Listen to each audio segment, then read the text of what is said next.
Chapter 2.22 Hope. "Thank you," whispered Jem, trembling. "Shh," said Jax. "No more talking. It's not safe here." Jem looked terrified. "They're so mean," she whispered. Jax smiled at Jem and held her finger to her lips. "We won't need Darling's power cake tonight," she whispered, "but each of you keep it handy for tomorrow. Who knows for how long I'll get away with my magic."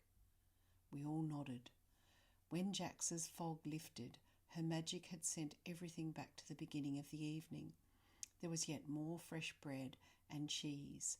All the boys looked at one another, confused, but each of them carefully ate as much as they could without seeming greedy or alerting the teachers to their happiness.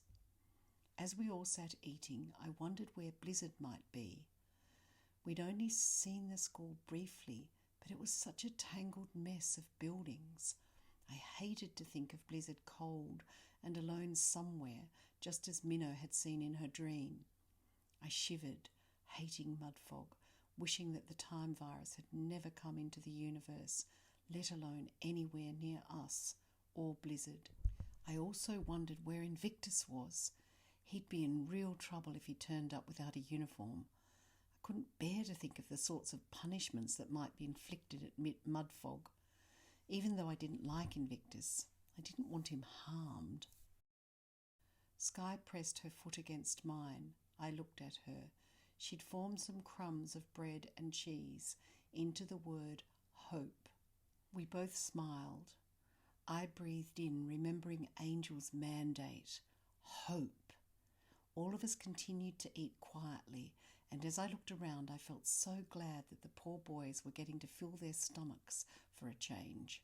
I could see by their skinny arms and legs that they hadn't eaten properly for months, maybe even years. There was a sudden clattering as everyone scrambled to their feet, scraping back their chairs. The boys dusted off the crumbs from their jumpers, and some even smoothed their hair with their hands.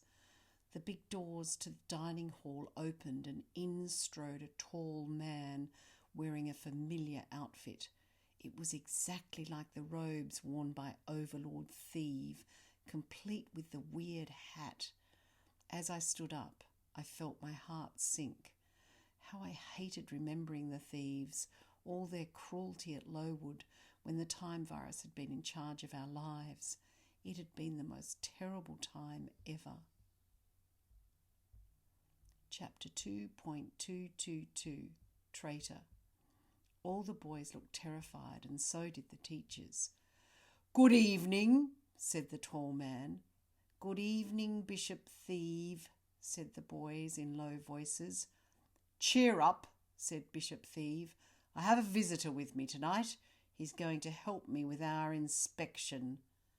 From behind Bishop Thieve emerged Invictus, his green hair neatly trimmed. He wore a prefect's gown and hat.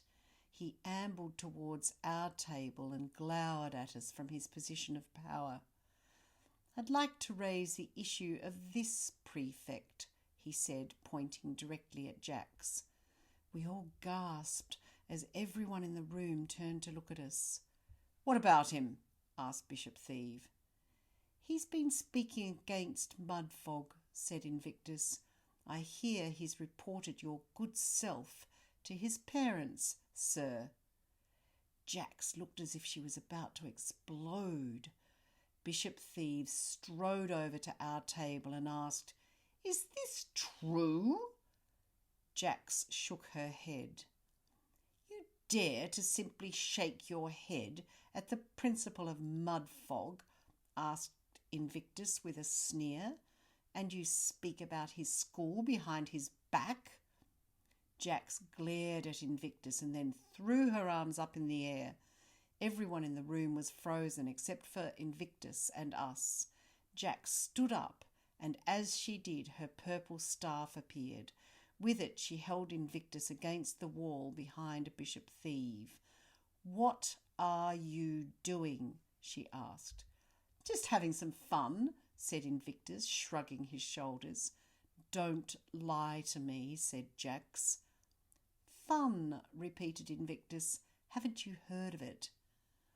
Blizzard is in extreme danger, said Jax, and so are we. This is most definitely not fun. Invictus sighed. You're such a do-gooder. Do not dare to mock me, said Jax. Mock? Asked Invictus. I don't need to mock you.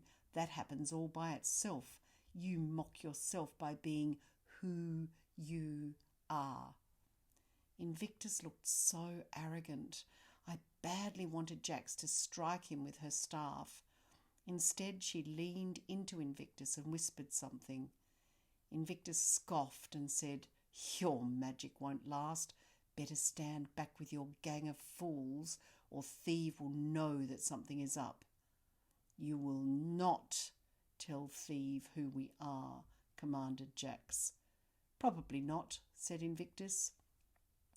Jax shook her head.